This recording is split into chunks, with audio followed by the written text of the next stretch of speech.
Hello, everyone, and thank you for joining me for another restful episode of True Scary Stories to help you fall asleep. Today is a special episode. Let's talk about Thanksgiving. The word Thanksgiving means the act of expressing or feeling thankfulness. In other words, it's the act of giving thanks for what you're grateful for. This sense of the word is often used in a religious context. For example, a prayer of thanksgiving involves praying to express gratitude for the blessings in one's life. To some people, the word Thanksgiving has taken on a whole new meaning for them. And those are the stories that I want to talk about today. Things that happen on Thanksgiving that cause the word to bring a sense of dread and fear into their lives. So lay back, relax, and enjoy these true Thanksgiving horror stories.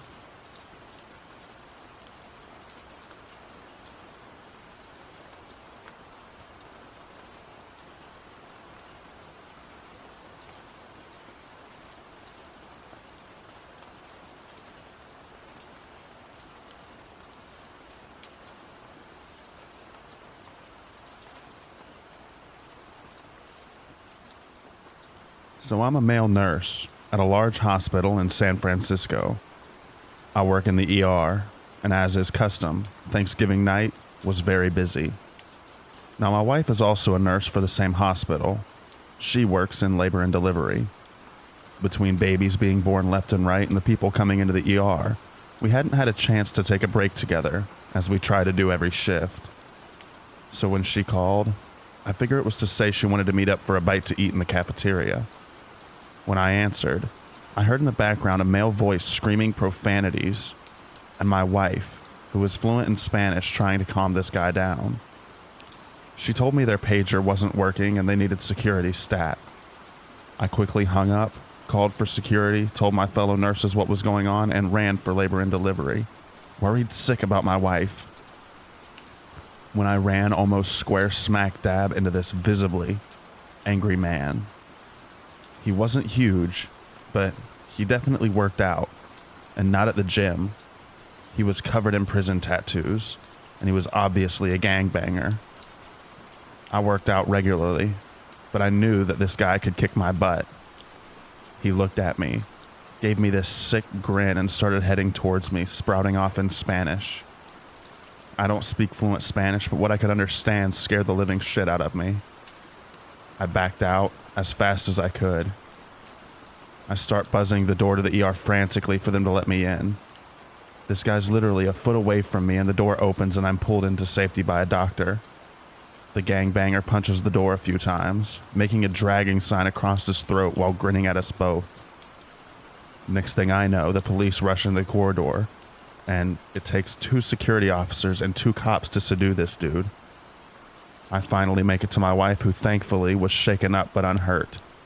She explained to me what happened. A young girl, only 14 years old, came in. High fever, vomiting, distended belly. The banger claimed he was her brother, and they needed to cut her open to get her baby. They did an ultrasound, and to their horror, they realized she wasn't pregnant, but she had bags of drugs in her stomach. It's very common for drug mules to bring over young women from Mexico carrying drugs that way. Homeboy freaked out when they informed him his sister needed emergency surgery.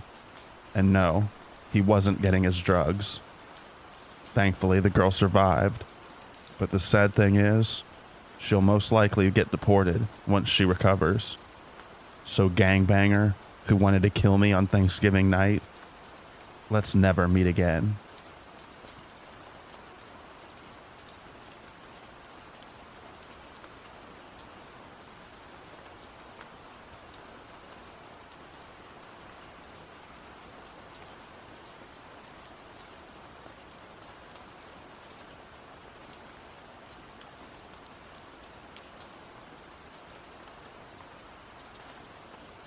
I've been lurking on this subreddit for a while and wanted to share my story.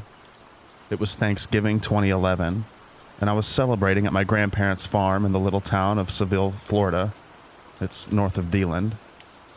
I had way too much to eat that holiday and was about to leave to drive back to school in Tallahassee.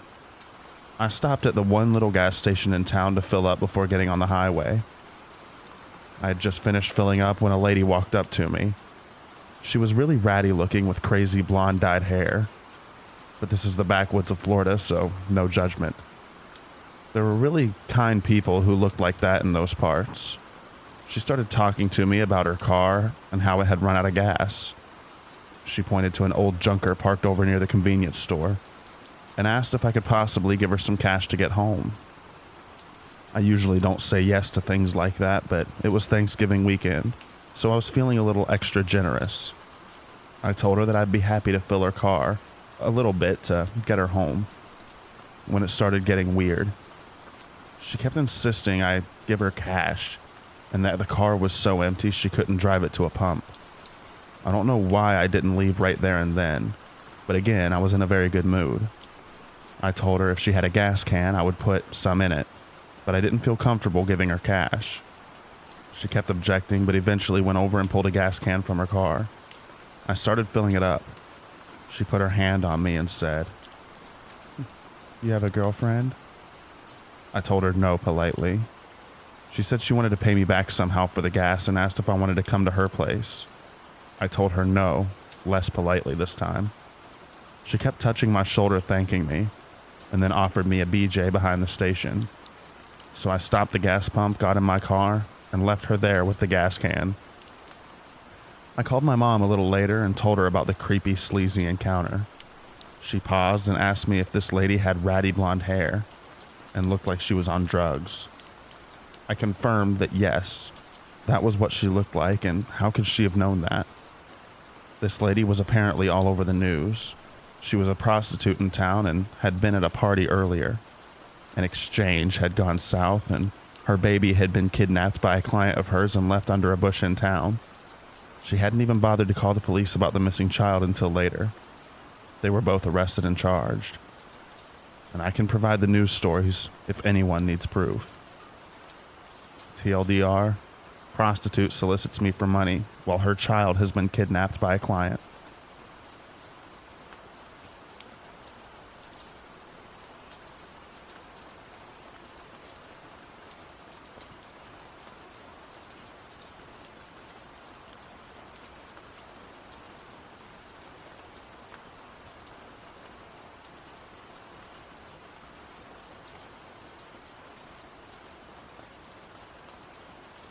Thanksgiving night a couple years ago, I was sitting in my parents' family room watching a movie when my younger sister burst through the door hysterical. I asked her what was wrong, but she was panicking to the point that she couldn't speak. She just kept trying to call her boyfriend. After calming down, she explained to us that while she was driving home on a dark, somewhat secluded road, a couple of creeps began harassing her. They were driving uncomfortably close behind her, and then they tried running her off the road. She called her boyfriend, who came to her rescue by getting the guy's attention. My sister made it home, but she was worried about her boyfriend because he wasn't answering his phone. After calling again and again, he finally picked up his phone. My sister overheard some of the conversation he was having with these jerks, and she heard someone say something about a gun. She freaked out, and my parents called the police and took her down to meet with her boyfriend and a cop. Apparently, the guys were drunk and had pulled a gun on her boyfriend. They found them and hopefully punish them accordingly. People are idiots.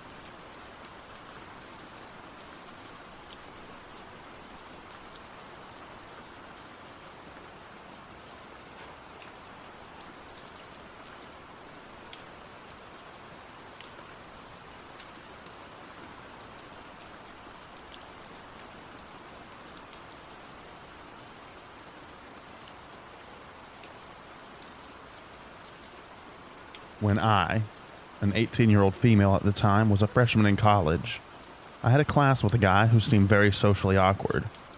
I can't remember how or why he got my Snapchat, but it happened. And after a couple of days of talking, that's when I knew something was up. He would Snapchat me constantly asking weird questions.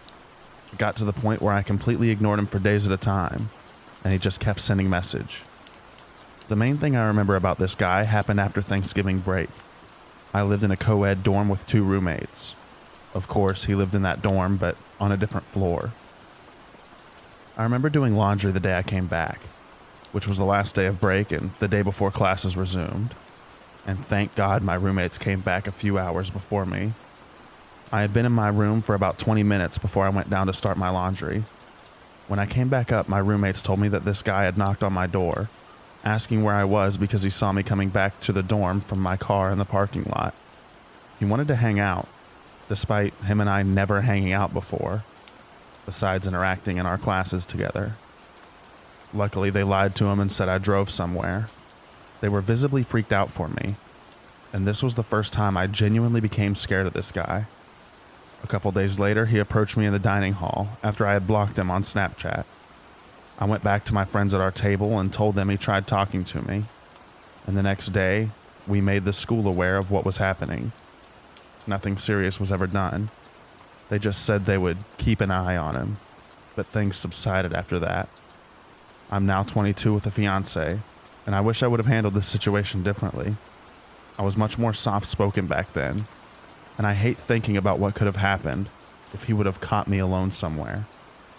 If something similar were to happen now, I am confident that I would call them out or be able to defend myself the moment I felt weird about it.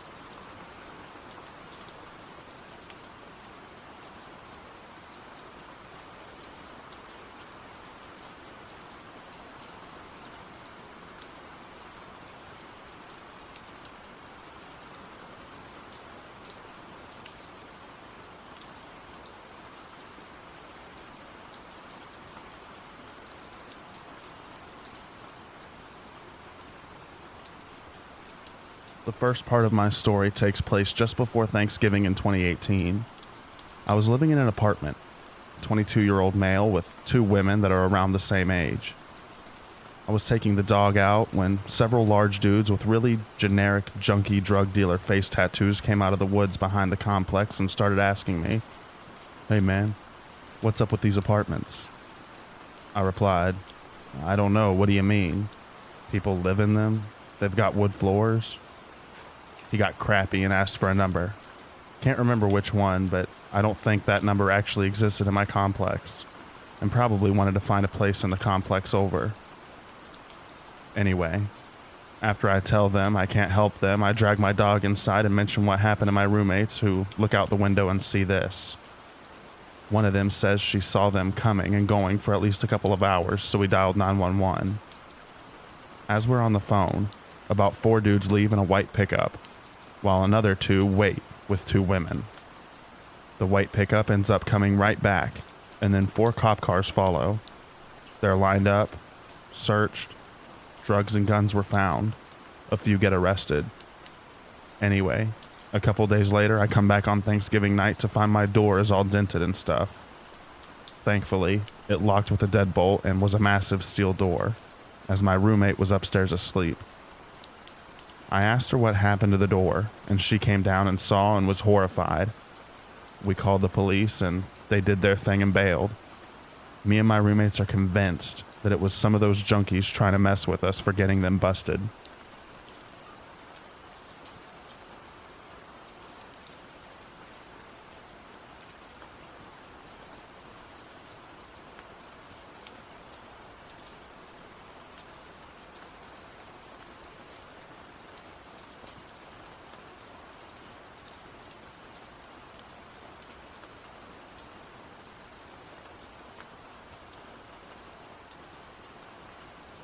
This was a strange encounter.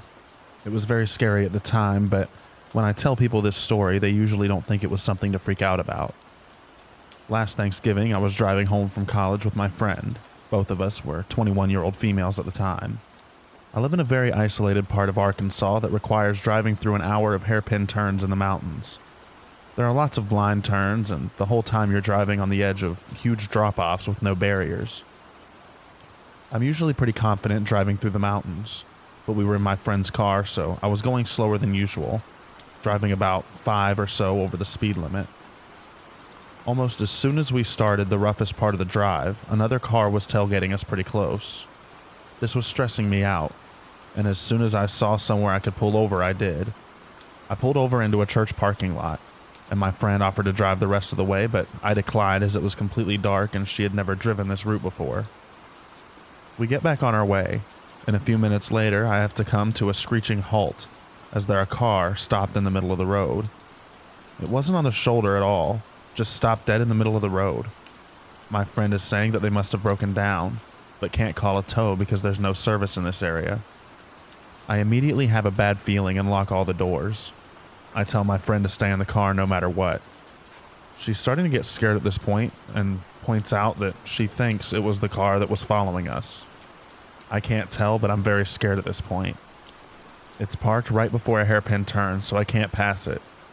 My friend starts frantically telling me to go ahead and pass it, but I don't want to get hit by a Mack truck or fall off the mountain. I honk my horn. Nothing happens.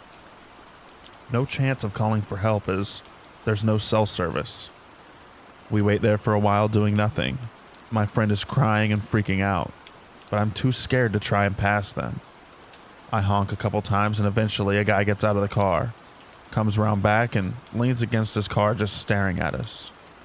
My friend is freaking out even more and I'm just frozen.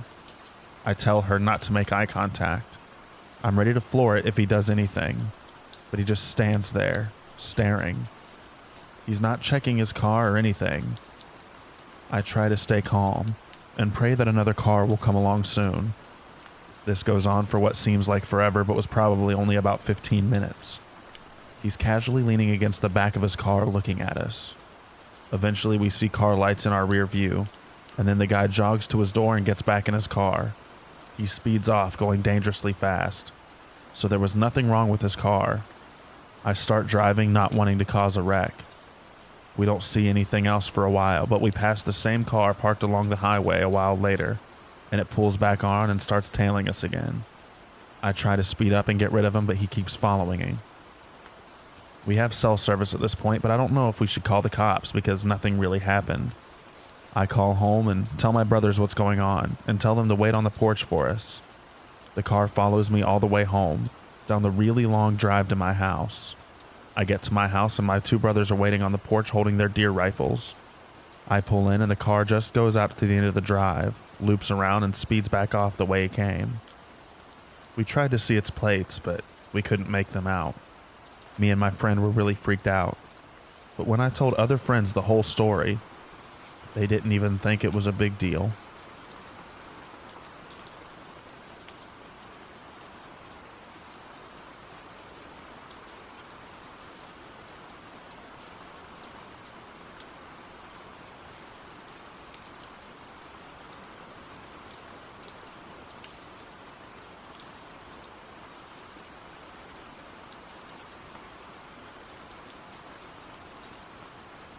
My friend Connor has a girlfriend who lives a few hours away, and her mom reads all of her texts, so they generally stick to Skype.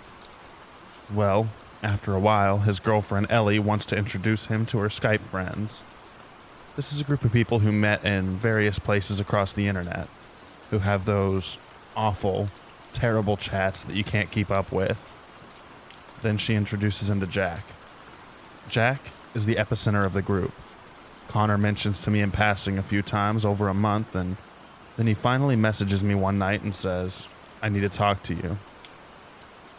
So we talk, and he tells me what Jack's been saying. Jack is what I refer to as a liar, crazy, legit.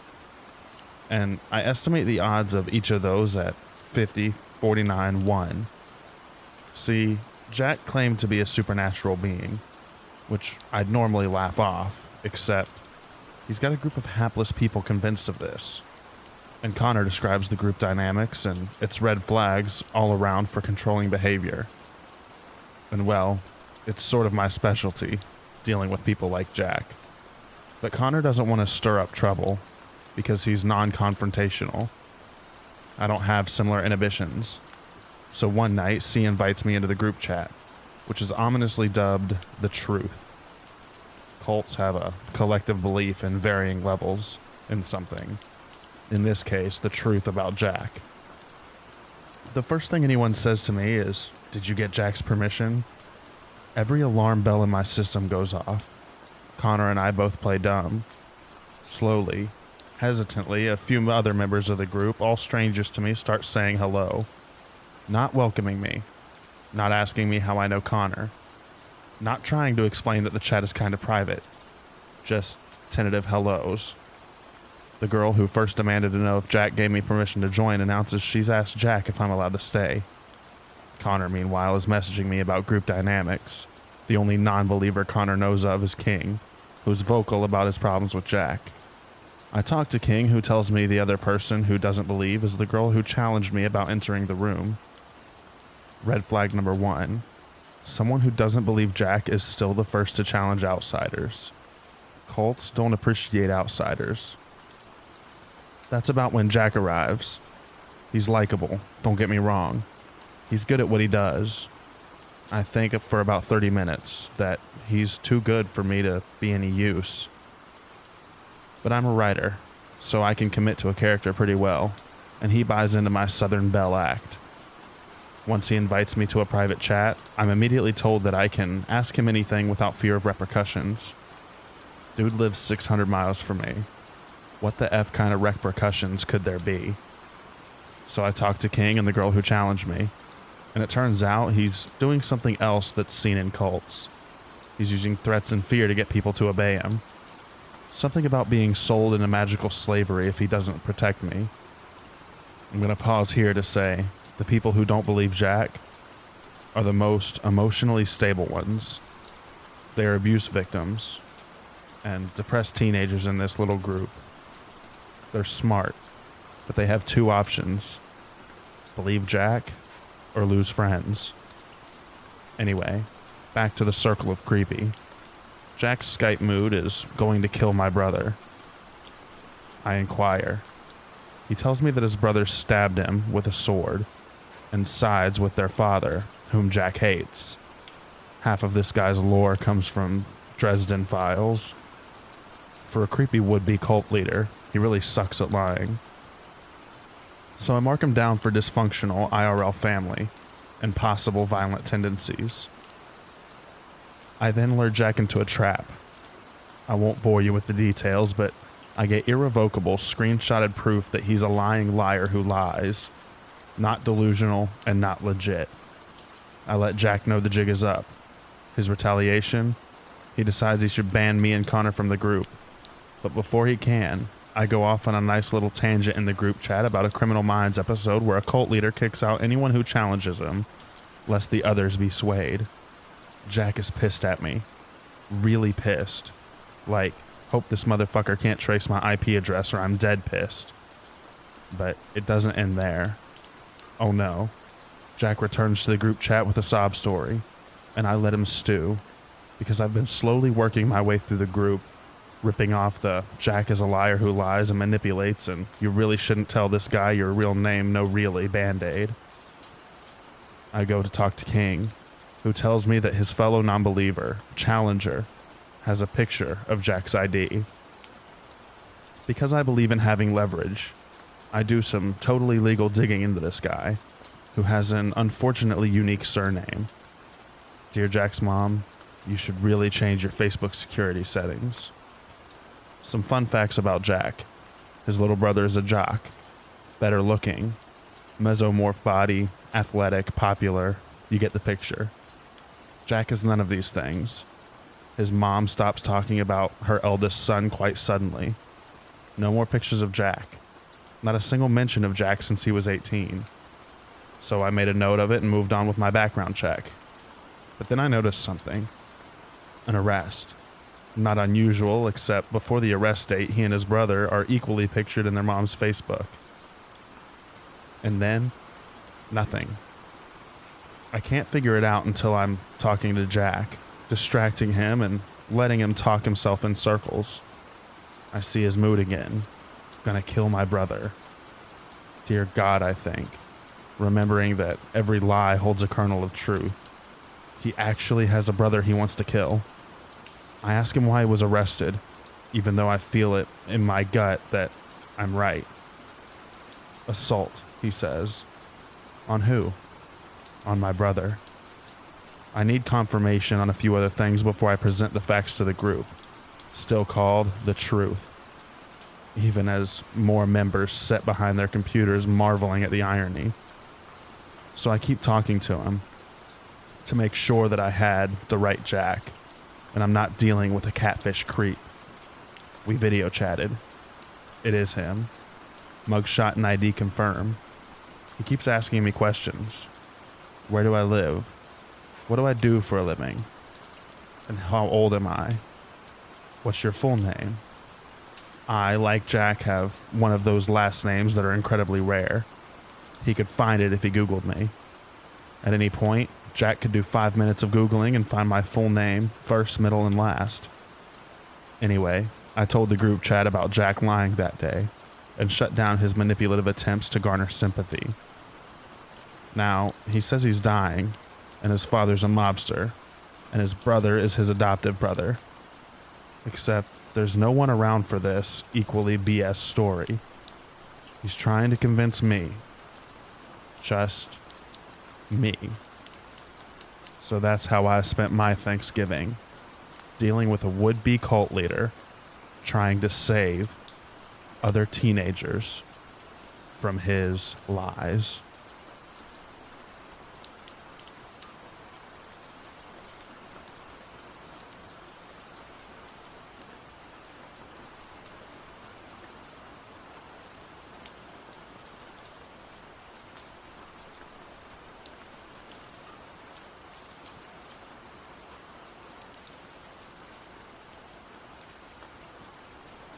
My story takes place in November of 2004. I remember that specifically because George W. Bush had just won his second term as the U.S. president. I was around 9 years old at the time. I'm 25 years old now. Yet this memory has always stayed vividly in the forefront of my mind. I can remember it like it was yesterday, and it still makes me so uneasy to think about. I've never spoken about it to anyone until now.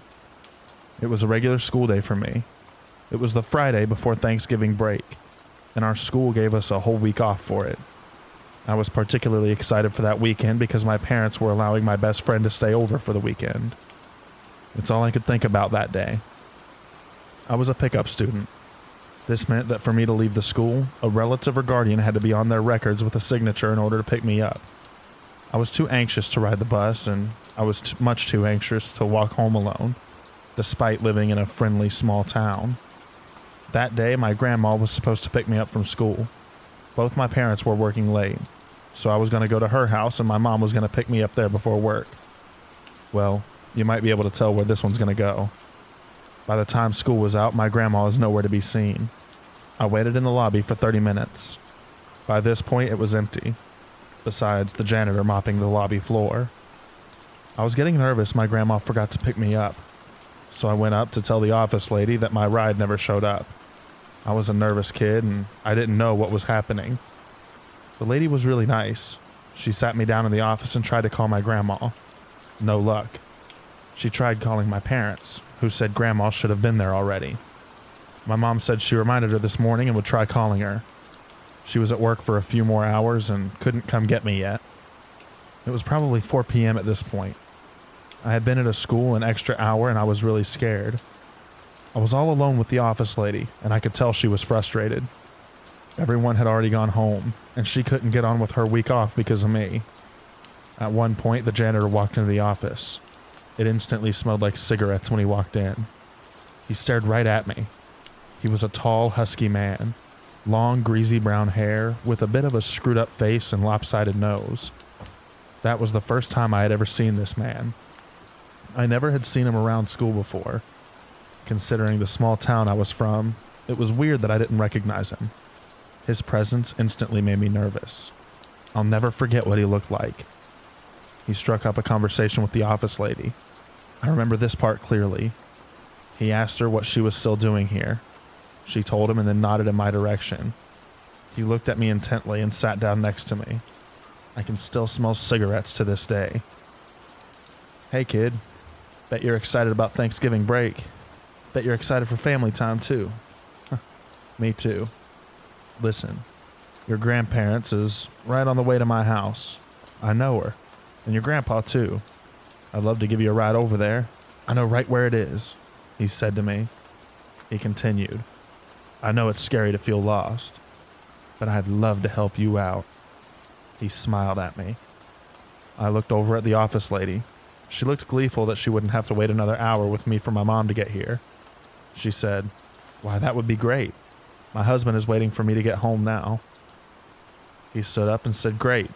Without my permission, he grabbed my hand, pulled me out of my seat and said, "Let's get going then. Grandma must be worried about you." I shivered. I thought about what he said. He said he knew my grandpa too. I didn't have a grandpa. He had passed long before I was born and divorced my grandma many years prior to that. I sat back down and shook my head without saying anything. He looked at me blankly, and the office lady looked disappointed. He walked out without saying anything. 5 p.m. rolled around, and my mom finally showed up to get me. Turns out my grandma had forgotten to set an alarm and was sleeping the whole time. When I went to my mom's car, I saw him again in the desolate staff parking lot smoking a cig. He looked in our direction, got his truck, and drove off. The thing that gives me shivers to this day is he didn't drive towards my grandma's house. He took a left out of the school, which would have taken you out of town and towards the city, the complete opposite of where he said he was going. I never saw him at school again. I had never seen him before that. I've cried thinking over this so many times. I remember I had nightmares for years where the office lady made him take me with him so she could go home sooner.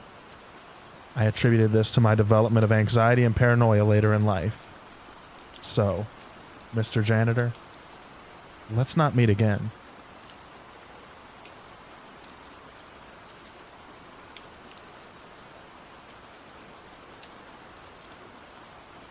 I know that this video was a little bit shorter, but due to the holiday, I felt that it was warranted. I still hope that you guys enjoyed it, and I would also like to thank all of our channel members.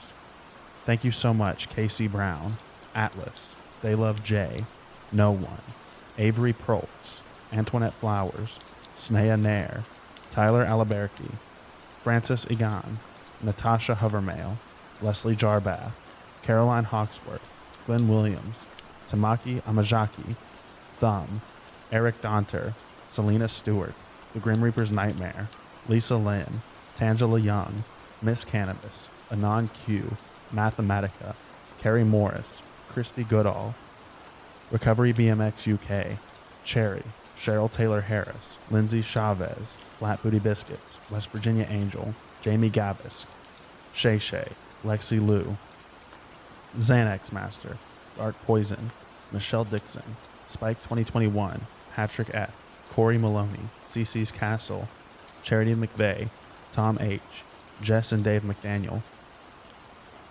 Melissa E. Gondata, Salvador VL, Derek Slank, Randy Music, Brooklyn Ledbetter, Skincrawler, Lisa Thompson, Liz C., Melissa Robinson, Short and Board T., Natasha Strom, Sarah Rodriguez, Melissa Reddy, Kayla Johnston, Skittle Britches, Carlise Van Aswagen, Burberry's Fables, Taryn, Brittany, Said I Would, Inner Scare Wifey, Ruby Wilson, Vanita Tillman, Jennifer Moyer, Classic Sonic the Hedgehog, Chili, Cutie Patootie, Cappy Karma, Paul Reese, VMashK0101, and Honey Pond. Thank you all so much for being members. I appreciate it so much. And thank you everyone for watching. I hope you enjoyed it. Have an excellent Thanksgiving, everyone. And I'll see you next time. Enjoy the extra rain.